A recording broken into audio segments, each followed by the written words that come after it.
welcome to the official catch-up. Today I've got Alan McKay of Tollcross Thistle, who play in the Lothian and Edinburgh EFA Saturday Premier Division. How are you doing, Alan? I'm good, mate. How are you keeping? Yeah, getting there. Obviously, we're doing different sort of interviews, and the reason I've got you on, Alan, is because I really wanted to know how all this is affecting the amateur game.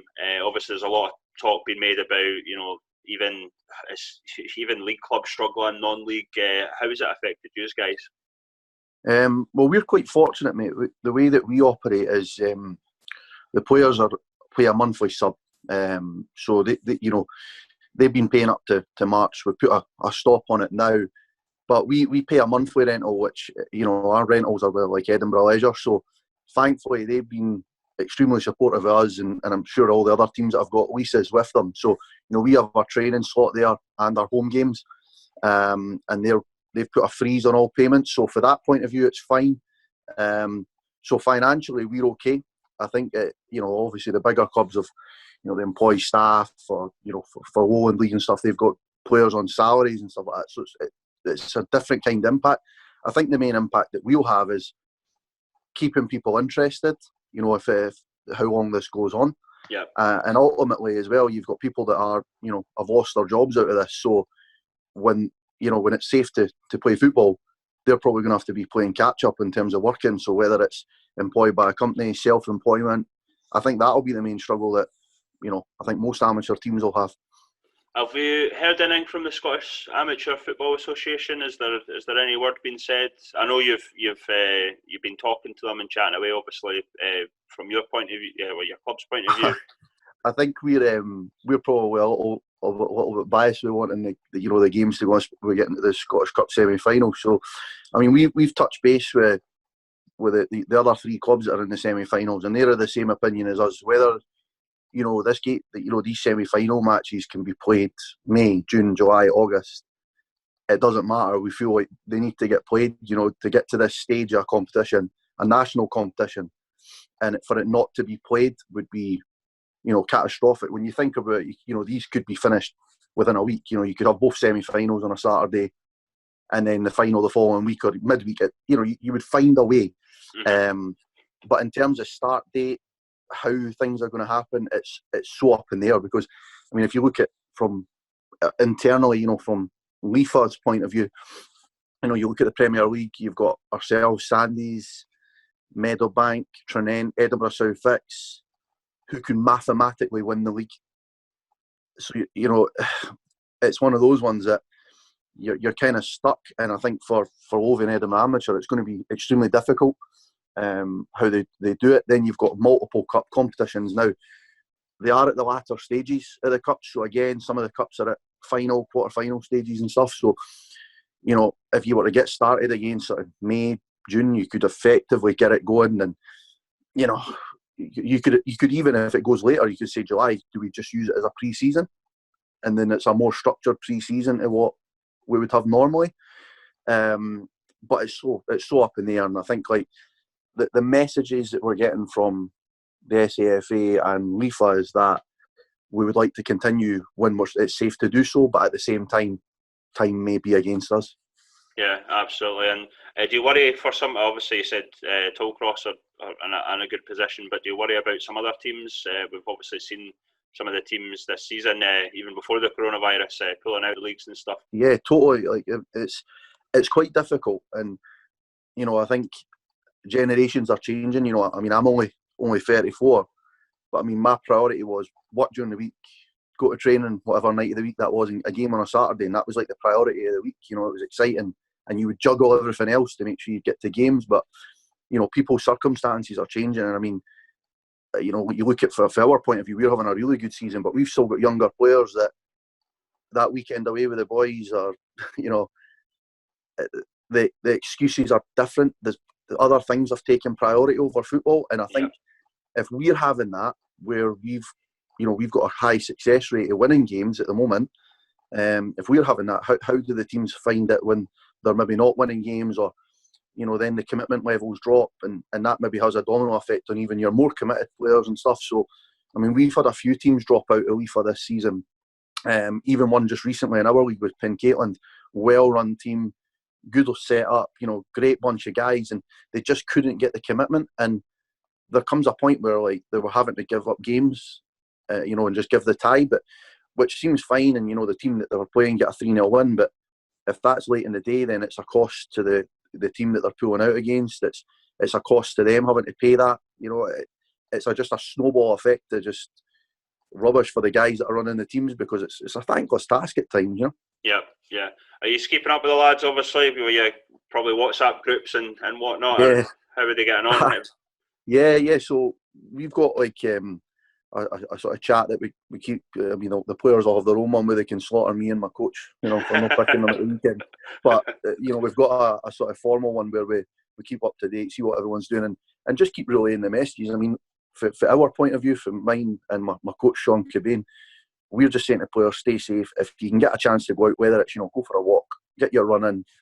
If it's take the dog for a walk, but stick to the guidelines, because the last thing you want, it's all good keeping fit, try to do a wee bit extra, but if you're told to stay in, you don't catch this virus and it floors you, you're back to square one anyway. So you're as well just sort of just sticking to the rules that are in place, and just it's like they keep saying, the quicker everyone sticks to that, the quicker we might get some normality back. So that's the kind of thing for our players. They seem to be challenging each other to who's doing the best distances in the quickest time. So it's that's good, but I'm sure there'll be a few of them that are just enjoying the takeaways. What's your team, if you don't mind me asking, Alan? Do you support a Premiership team or anything like that? Well, yeah, so I'm a Hearts supporter from my son. Right. It's funny. I thought of asking you that because I was like, the area I was thinking you'll either be probably Hearts or Hibs. So obviously a difficult one for yourself, mate. But what do you think should happen if football can't continue? Obviously, from a Hearts point of view, you would hope that they don't get relegated, but at the same time, they probably deserved it. They've been absolutely atrocious this season. I think everybody from the outside in can see that it's been awful recruitment. And obviously, Craig Lothian gets the biggest slack for that. He gets it tight. Social media, press, etc. And don't get me wrong, he has to pick up a lot of the blame, but at the same time, Hearts are quite a fortunate club. They've got quite a big recruitment network. They're quite into a few agents and stuff, so the blame has to kind of get shuffled about. They've signed players on paper, they should be fine. I mean, I think like I heard somebody saying, I've seen someone writing about it on Twitter, and it was actually a Hibs fan, had said, if you look at the Hearts team compared to other squads in like the SPL, if that was your team on like a FIFA or a Pro Evolution Soccer, their ratings would be relatively high. Because on paper they're a decent side, but for whatever reason, I mean, they're abysmal. Like, they're one of the worst Hearts teams I've watched. And I've seen some bad Hearts teams. Yeah, my stepdad's a massive Hearts fan, and I've not really spoken to him recently because my brother is special needs, unfortunately, and like he's been in lockdown with like my gran and stuff. So it's mental, isn't it? And another question I'm obviously interested to hear. Even for this, I've kind of noticed that I'm kind of in a good position because of what we do with the Catchup, that there is a few amateur teams such as yourself that we sort of get to know a wee bit about that we probably didn't before. What's it been like this season with obviously increased charges for facilities and stuff? Is it pricing out a lot of the amateur team? I think that'll go back to what I was saying, like the players maybe not want to commit to it as much. Like our guys, we pay a monthly sub. It's like £29 a month, and that covers our training, which we train at Megaland facility. Home games are mostly at Saughton, although we are in the process of trying to move to Peffermill, which would then result in an increased sub, which we've spoke about, and we're happy to do it. But at the same time, it's it's a hard one because we all want to play on like a lovely grass pitch, which isn't possible here because you've got the maintenance costs. So the next best thing is, can we play on the best 3 or 4G pitch that's available? Now, you've got Peffermill, which is fantastic, and that's £120 a game. And then, we've played a couple of games at Oriam, which is, again, an amazing pitch, amazing setup that they've got for Heriot Watt. That's £155 a game.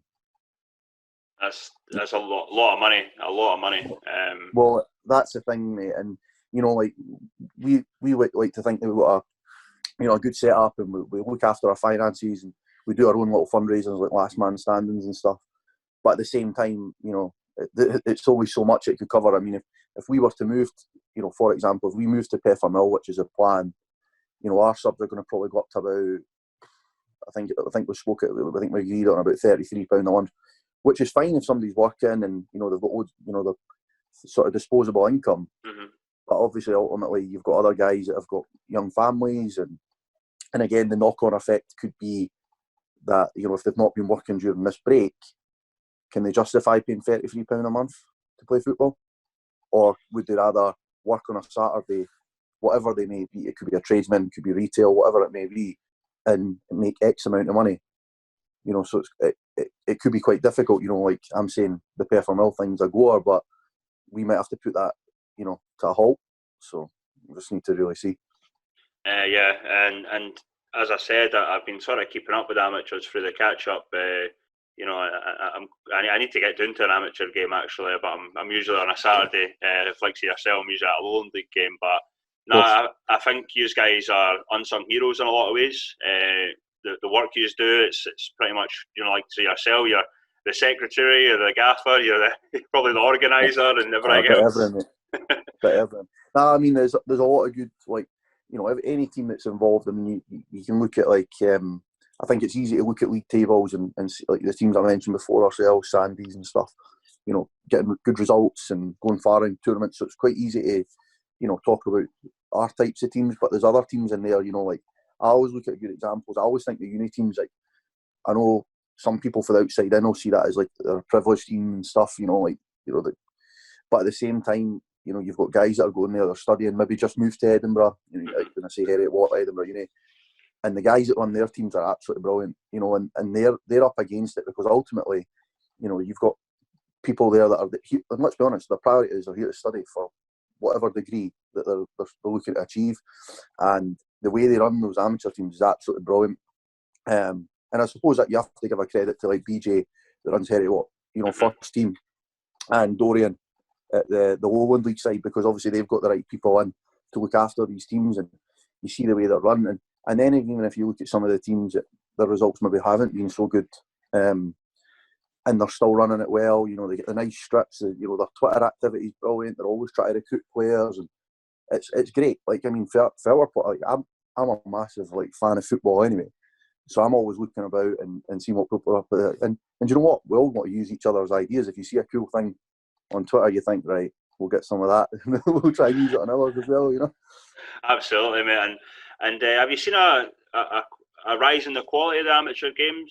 Because I've seen a few, obviously, guys that played in the Lowland League, for example, in the past few seasons.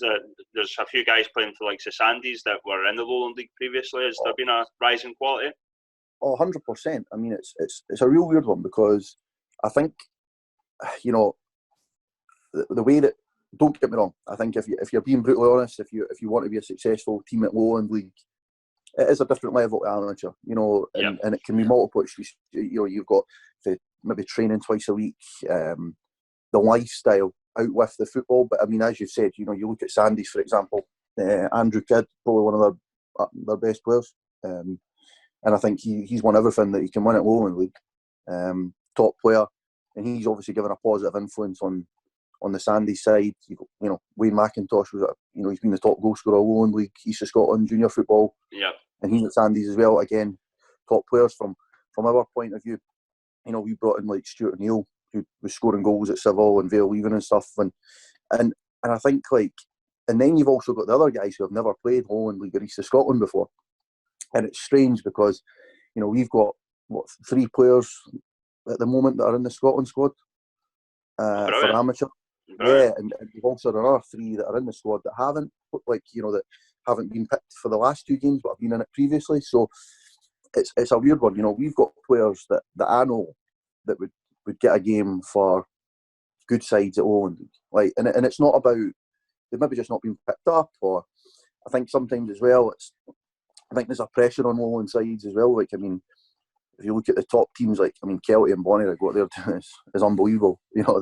The way they play, and I mean, obviously Kelty's, they've signed players for SPFL, like massive names in terms of football, guys that could easily get a contract at SLFL level again without batting an eyelid. Bonnie, like the same top players. And then obviously you filter down slightly, you look at Spartans and stuff. Now, this is the thing, if you look at Spartans, for example, they might say, for example, Doogie's at along watching a Tollcross game and sees one of our players scoring goals or creating an abundance of chances, or a defender defending well. But at the same time, some of the guys might never have played Lowland League football before, so it's a massive, massive risk when I'm sure his objective was, like with Spartans, is to win the league. Yeah, 100%. It has to be to win the league. So is he going to look at, right, well, you know, Tollcross have got a few players, Sandy's have got a few players that he maybe doesn't know about, or he could go to, I don't know, like the next team down in the Lowland League, maybe a place down, and he knows that he could go there and take them off them and make his team instantly better because they've had Lowland League experience, you know. So it's difficult. But I mean, to flip it back on it, I mean, I know the guys in my team, if they went to the right team at Lowland League, they would be committed enough, and it's just, you know, they've got the fitness levels to do it. Yeah, they would have to adapt, but it's quite different. Like, you know, I'm a big fan of Lowland League, and a lot of my mates still play Lowland League football.